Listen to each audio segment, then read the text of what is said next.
مدینے میں 3 قبیلے تھے جو اپنی غداری کی وجہ سے اور اپنی صلح کو توڑنے کے جرم کی پاداش میں 2 نکالے گئے، اور تیسرا جو ہے اس کے تمام جو جوان افراد تھے انہیں قتل کیا گیا۔ پھر خیبر پر حملہ کیا گیا اور خیبر کو جو ہے فتح کیا گیا۔ وہ یہودیوں کا بہت بڑا گڑھ تھا، اور جو مدینے سے نکالے گئے تھے وہ بھی وہیں جا کر مقیم ہو گئے تھے۔ تو اس اعتبار سے، اور پھر یہودی اپنے آپ کو سمجھتے تھے اللہ کی طرف سے دنیا میں جو نمائندہ جو ہے امت وہ ہم ہیں، اب انہیں معزول کر کے امت محمد کو وہاں پر کھڑا کر دیا گیا صلی اللہ علیہ وسلم۔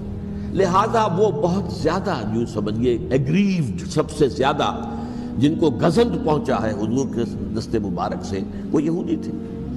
لہذا ان کا جو رد عمل آیا ہے وہ ہے جس کے نتیجے میں حضرت عثمان شہید ہوئے، حضرت علی شہید ہوئے، حضرت حسین شہید۔ اب اس چیز کو اچھی طرح سمجھیے، یہ جو رد عمل ہے یہ ایک شخص کے ذریعے سے آیا، اور اسی لیے بعض لوگ یہ سمجھتے ہیں کہ یہ خامخواہ کی کہانی ہے، کیا ایک آدمی اتنا بڑا کام کر سکتا؟ عبداللہ ابن سبا ایک یہودی جو اسلام کا لبادہ اوڑھ کر حضرت عثمان کے عہد خلافت میں مدینے میں آ گیا، ٹھیک، اس کے بارے میں تو میں بعد میں عرض کروں گا، لیکن ایک شخص کیا کچھ کر سکتا ہے اس کی مثال میں صاحب دے دوں آپ کو۔ پہلے حضرت مسیح علیہ السلام کے پورے دین کو ایک شخص نے ختم کر دیا، سینٹ پال جسے دنیا جانتی ہے جس کے نام سے، توحید کو تثلیث میں بدل دیا۔ حضرت عیسیٰ علیہ السلام تو توحید کی تلقین کر کے گئے تھے، توحید ختم، تثلیث آ گئی، جس میں پہلے باپ ماں اور بیٹا تھے، اس کے بعد باپ بیٹا اور روح القدس ہو گئے، تثلیث۔ نمبر 2، شریعت موسوی کو ساقط کر دیا۔ لہذا اب پالزم جو ہے، کرسچینٹی نہیں رہی، وہ حضرت عیسیٰ کو کہہ کر گئے تھے کہ شریعت موسوی تم پر لاگو رہے گی، نافذ رہے گی، ساقط کر دیا۔ نمبر 3، اس نے عیسائیت کے دائرہ تبلیغ کو وسیع کر دیا، جنٹائلز یا گوئمز کے اندر بھی، غیر یہودیوں میں، حالانکہ حضرت مسیح کہہ کر گئے تھے کہ تمہیں صرف یہودیوں سے خطاب کرنا ہے، اور میں صرف اسرائیل کے گھرانے کی کھوئی ہوئی بھیڑوں کی تلاش میں آیا۔ اب آپ دیکھیے حضرت مسیح کے فوراً بعد اور حضرت مسیح کی زندگی کے دوران جب تک کہ وہ موجود تھے، وہ بدترین دشمن تھا حضرت مسیح علیہ السلام کا۔ بعد میں لبادہ اوڑھا، اور یہ کہ مجھے مکاشفہ ہوا ہے، مکاشفے میں مسیح سے میری ملاقات ہوئی ہے، میں ان پر ایمان لے آیا ہوں، اور پھر اس نے اپنے زہد اور دینداری کا جو بھی فراڈ تھا اس کے نتیجے میں اپنی حیثیت بنا لی، دین مسیحی کو بالکل ختم کر دیا۔ آج کہاں ہے وہ دین مسیحی؟ دی 100 کے مصنف نے بھی صاف لکھا ہے کہ جب تک حضرت مسیح دنیا کے اندر موجود تھے، عیسائیت کی حیثیت یہودیت نے ایک فرقے سے زیادہ نہیں تھی، یہودیوں کا ایک فرقہ، ایک جماعت، بس۔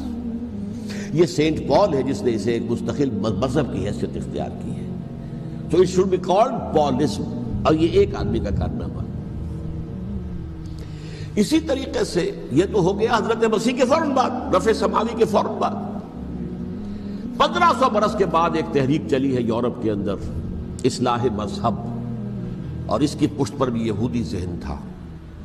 یہودی ذہن نے عیسائیت کو 2 حصوں میں تقسیم کر دیا، کیتھولک اینڈ پروٹیسٹنٹس، اور پروٹیسٹنٹس کو اپنا اعلی کار بنایا۔ یہ ایک علیحدہ مضمون ہے جس پر میں تفصیل میں نہیں جانا چاہتا، میری کتاب بھی موجود ہے اس موضوع پر، سابقہ اور موجودہ مسلمان امتوں کا ماضی، حال و مستقبل، اس میں میں نے تفصیل بیان کی۔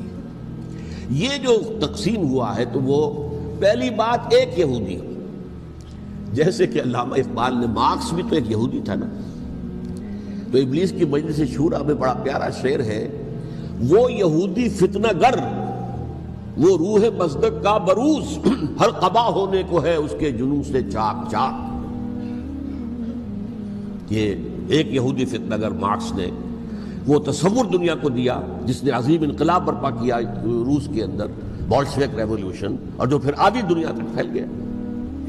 آج سے 50 سال پہلے امریکہ کانپتا تھا، روس کے سامنے کھڑا ہوا کانپ رہا تھا، اس لیے کہ روس سائنٹیفک ترقی میں امریکہ سے بہت آگے تھا، اس کے ایسٹروناٹس پہلے گئے ہیں خلا کے اندر، امریکہ تو بہت پیچھے تھا۔